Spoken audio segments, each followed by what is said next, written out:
rekan-rekan Kasubdit dari Krimum dan juga teman-teman media sekalian. Pada malam hari ini ya, saya didampingin Pak Dirkrimum akan menyampaikan terkait dengan demo yang tadi terjadi ya di depan gedung DPR MPR.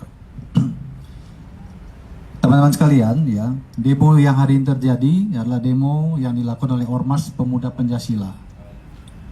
Terkait dengan demo ini tentunya kita sangat prihatin tentunya ya, karena di kegiatan demo di akhir-akhir kegiatan terjadi hal-hal yang sebenarnya tidak perlu dilakukan, yaitu perlawanan terhadap petugas, penyerangan kepada petugas ya dengan cara yang brutal.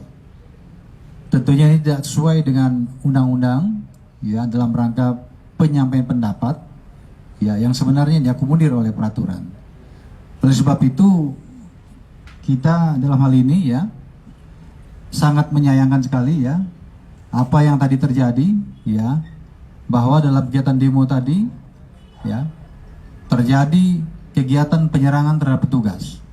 Ada satu anggota Polda Metro atas nama AKBP Carlos Koli ya, jabatannya Kabak Binop di Lantas Polda Metro, ini dilakukan pemukulan ya oleh oknum Ormas Pemuda Pancasila yang ikut dalam demo tadi, sehingga anggota dari Polda Metro tersebut saat ini dirawat di Rumah Sakit Keramat Jati ya, dengan luka yang cukup serius di kepala bagian belakang ya, yang mengakibatkan kemungkinan beberapa hari ke depan yang bersangkutan tidak bisa melaksanakan tugas ya seperti biasa dan harus menjalani rawat di dalam rumah sakit untuk perawatan intensif. Kemudian juga dalam kegiatan demo tadi ya, kita mengamankan sebanyak 15 orang tersangka yang saat ini sudah ada di belakang ya. Mereka ini sudah ditetapkan sebagai tersangka ya, sudah dilakukan pemeriksaan awal bahwa mereka semuanya membawa senjata tajam ya. Ini senjata tajamnya di sini ya,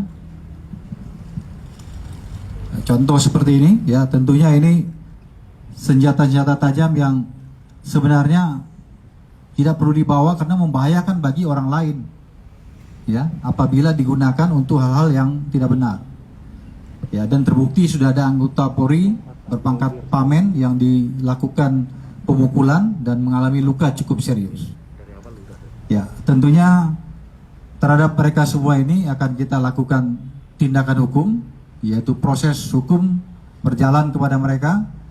15 orang tersangka ini ya, mulai malam hari ini tentunya akan menjalani pemeriksaan lanjutan dan sudah barang tentu akan dilakukan penahanan. Kemudian terhadap penanggung jawab demo juga kita akan lakukan pemanggilan untuk dimintai pertanggungjawaban yang diakibatkan daripada kegiatan demo hari ini, yaitu mengakibatkan kerusuhan dan juga tindakan-tindakan yang anarkis. Kemudian rekan-rekan sekalian ya, jadi perlu saya tekankan, jadi Polda Metro pada prinsipnya menjunjung tinggi supremasi hukum. Kegiatan penyampaian pendapat di muka umum didukung oleh peraturan dan ketentuan yang berlaku, ini akan dilakukan pengamanan di Polda Metro. Tetapi apabila dilakukan dengan kegiatan-kegiatan yang tidak benar, anarkis, penyerangan, menggunakan senjata tajam, ini akan kita lakukan penindakan. Jadi tidak boleh ada organisasi manapun, yakni yang menempatkan dirinya di atas hukum. Ya, ini perlu menjadi catatan kita bahwa Ormas Pemuda Pancasila dalam kegiatan hari ini seolah-olah menempatkan mereka di atas daripada hukum, bahkan melawan aparat penegak hukum yang sebenarnya bukan lawan mereka, tetapi aparat yang mengamankan kegiatan mereka. Oleh sebab itu ya, kami sangat menyayangkan dan prihatin terhadap kejadian hari ini ya. Kemudian juga kami mohon doa restu dari semua teman-teman dan masyarakat kepada anggota kami yang saat ini menjalani perawatan ya di Rumah Sakit Keramat Jati, kiranya bisa diberikan kesembuhan. Mungkin demikian pembukaan dari saya, ya. Mungkin kalau ada hal teknis, silakan nanti ada di sini Pak Dirkrimum juga, silakan. Ya.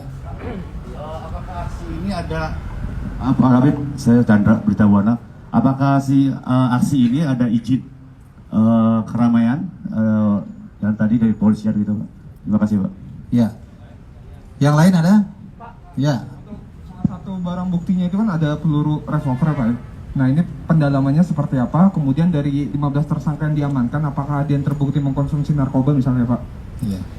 Oke ya. Satu lagi, biar 3 ya. Ya, depan ya. Pak, izin Pak, barangkali bisa dijelaskan juga alasan kenapa tersangka-tersangka ini menyerang petugas atau anggota Polri. Terima kasih. Ya. Oh, dan juga satu lagi Pak, izin sedikit, kan tadi Bapak bilang ada 15 tersangka. Yang 5 lagi kemana ya? Soalnya yang di sini ada 20. Izin konfirmasi aja sih. Pak, satu lagi Pak. Baik ya, 3 dulu ya. Nanti yang pertama saya tanggapi dulu, nanti yang kedua, ketiga Pak Dirkrimum. Jadi yang pertama ya, itu ada laporan untuk kegiatan hari ini dari mereka kepada kita ya. Oleh sebab itu tadi kita melakukan pengamanan ya untuk kegiatan ini ya. Tetapi bukan untuk kegiatan anarkis tentunya ya. Ya, terjawab ya. Yang kedua, ketiga silakan Pak Dirkrimum. Baik, terima kasih Pak Kabid Humas, Pak Kasubdit Harda, Kasubdit Jatanras. Saya akan coba menjawab pertanyaan dari rekan-rekan media. Tadi yang pertama tentang masalah pemberitahuan tentang kegiatan ini, mungkin nanti dicek ke Intel, tapi kelihatannya memang ada. Yang kedua, rekan-rekan, tentang pertanyaan yang diamankan itu ada 21 orang yang diamankan. Yang 21 orang yang diamankan ini terkait dengan dugaan pelanggaran terhadap undang-undang darurat, yaitu membawa senjata. Senjata dibagi menjadi 3, ada senjata penikam, ada senjata pemukul, ada senjata penusuk. Ini yang saat ini kita gelarkan.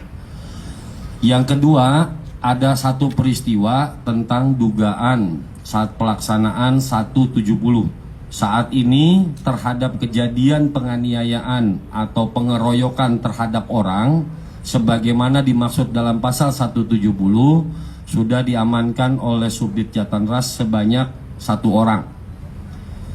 Kepada yang belum saat ini terhadap yang bersangkutan masih terus dikembangkan. Kita tidak main-main karena tadi sudah dijelaskan oleh Pak Kabid Humas. Rekan-rekan sekalian, Polda Metro Jaya kalau ada unjuk rasa itu bertugas melayani, mengamankan. Sekarang rekan-rekan bayangkan orang petugas yang mengamankan kok malah diserang. Petugas yang mengatur, yang melayani kok malah diserang. Oleh karena itu nanti akan kita rumuskan lagi, tapi setidaknya pelanggaran terhadap pasal 170 KUHP kita terapkan. Yang lain mungkin rekan-rekan sekalian, barang bukti yang ada di depan ini, terdiri dari berbagai macam. Salah satunya adalah membawa kedapatan 2 butir peluru. 2 butir peluru yang diduga kaliber 38 punyanya revolver. Tentunya dengan barang bukti yang saat ini ada akan kita kembangkan terus. Pengembangannya yang pertama, dari mana dia memperoleh dan untuk apa digunakan. Bisa sangat mungkin bahwa senjatanya ada. Bisa sangat mungkin. Nanti akan kita kembangkan karena baru saja para tersangka ini diamankan beberapa waktu yang lalu. Cukup? Terjawab? Saat ini tentang dugaan penggunaan narkoba belum kita lakukan.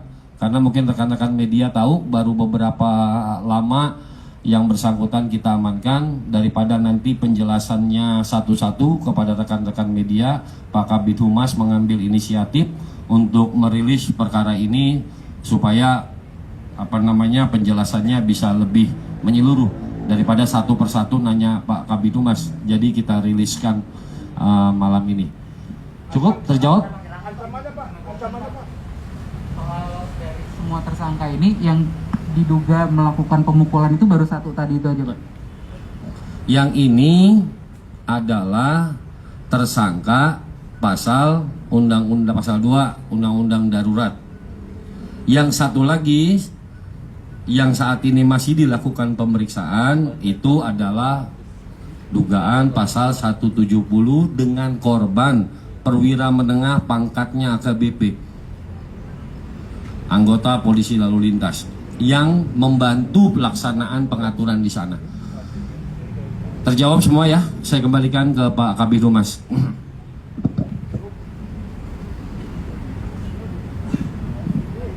Pak, satu lagi Pak, motif pemukulannya sampai saat ini udah ketemu belum Pak? Baik rekan-rekan ya, jadi demikian ya yang bisa disampaikan ya. Tentunya kita berharap ke depan hal-hal seperti ini tidak terjadi lagi ya. Hal-hal seperti ini sangat kita sayangkan. Ini menjadi pembelajaran bagi masyarakat bahwa menyampaikan pendapat tidak perlu menggunakan kekerasan seperti ini. Ya, terima kasih ya.